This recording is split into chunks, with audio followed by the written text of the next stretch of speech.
Corona के मोर्चे पर भारत में बड़ी राहत की खबर है। लगातार घट रहे हैं कोरोना से मौत के आंकड़े, ये बड़ी खबर है। 10 राज्यों में पिछले 24 घंटे में कोई मौत नहीं हुई है। 24 घंटे में पूरे देश में 150 लोगों की कोरोना से मौत हुई है, तो ये अच्छी खबर है। 24 घंटे में सामने आए संक्रमण के सिर्फ 16,086 नए केस। तो लगातार दर घट रही है। वैक्सीनेशन के लिए देश पूरी तरह से तैयार है।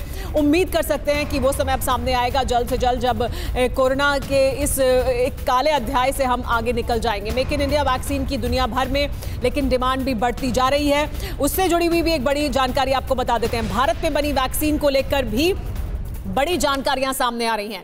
मेक इन इंडिया भारत में बनी है वैक्सीन और उसकी दुनिया भर में डिमांड बढ़ रही है। बांग्लादेश, म्यांमार समेत 9 देशों ने भारत से ये वैक्सीन मांगी है। बांग्लादेश ने कोविशील्ड की 30 मिलियन डोज के लिए करार किया है। कोवैक्सिन के लिए भारत बायोटेक से समझौते पर चल रही है चर्चा और भारतीय वैक्सीन की बढ़ती डिमांड से चीन बहुत परेशान है।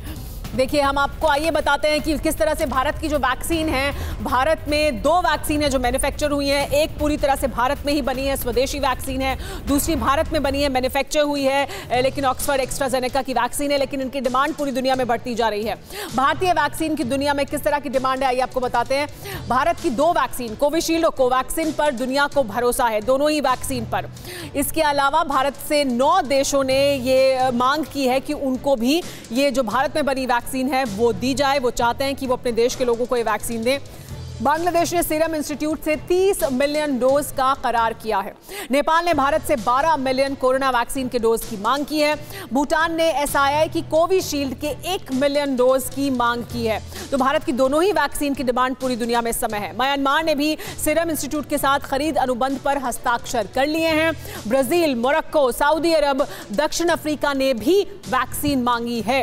तो तमाम ऐसे देश हैं जिनको भरोसा है भारत में जो ट्रायल्स किए गए हैं, भारत में जो जानकारी साझा की गई है वैक्सीन को लेकर।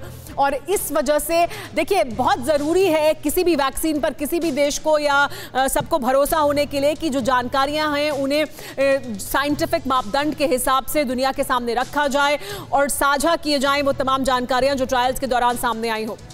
दरअसल क्या है, भारतीय वैक्सीन की दुनिया दीवानी हो गई है और चीन इससे क्यों परेशान है आपको बताते हैं। भारत की वैक्सीन की दुनिया में भारी डिमांड है और इससे चीन इसलिए परेशान हो रहा है क्योंकि चीन पहले ही दावा कर चुका है कि उसके पास वैक्सीन है और उसको लेकर वो ट्रायल करता रहा है। परेशान चीन ने कहा है कि भारत अपनी वैक्सीन के एक्सपोर्ट को लेकर चीन से प्रतिद्वंद्विता न करे। इसको लेकर चीन की तरफ से बयान जारी किया गया। वैक्सीन के मोर्चे पर पिछड़ा है चीन। भारत की वैक्सीन के तीसरे फेज के ट्रायल पर अब सवाल उठा रहा है। तीसरे फेज के ट्रायल चल रहे हैं और उस पर चीन के द्वारा सवाल उठाए जा रहे हैं। चीन का दावा यह है कि भारत कोविशील्ड के एक्सपोर्ट की स्थिति में नहीं है, जबकि इस वैक्सीन की 5 करोड़ डोज पहले ही तैयार हैं। लेकिन चीन ये दावा कर रहा है कि भारत एक्सपोर्ट करने के लिए तैयार नहीं है। चीन इस बात से परेशान है कि भारत पड़ोसी देशों को वैक्सीन देकर उनसे रिश्ते सुधार रहा है। यानी अब वैक्सीन डिप्लोमेसी भी दुनिया में हो रही है और इसमें चीन पिछड़ता दिखाई दे रहा है, भारत उसमें आगे बढ़ता दिखाई दे रहा है, इसलिए चीन परेशान है। हम उम्मीद करते हैं कि वैक्सीनेशन ड्राइव को लेकर जो तैयारियां की गई हैं वो सुचारू रूप से आगे बढ़े। 16 जनवरी के बाद इस बड़े मिशन, बड़े अनुष्ठान में भारत सफल हो। आप सभी मेहमानों का बहुत बहुत शुक्रिया।